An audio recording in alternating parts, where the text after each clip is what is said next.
хэрвээ юу ярьж байна л да. Энэ тухайн иргэний буруу биш л дээ. Эрүүл мэндийн салбар дээр 35 жил ажилласан зөндөө олон хүн байна. Тухайн төрийн одоо нийгмийн одоо алдаатай бодлого тэр тухайн чимтгэл яг төлс яг яаж ясна төл гэдгээр нь төлж суудгаад авчихсан юм чинь. Тэрийн тэгээд одоо нэмээд өгч болдгоо мүү гэх тийм асуудал тавьж байна л да бид нарт.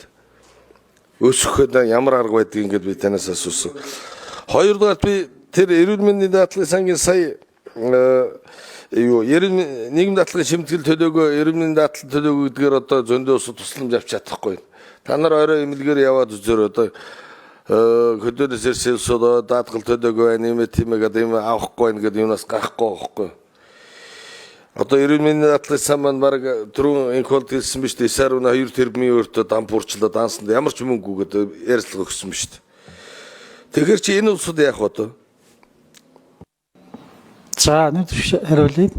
Хоёр тодруулга байна.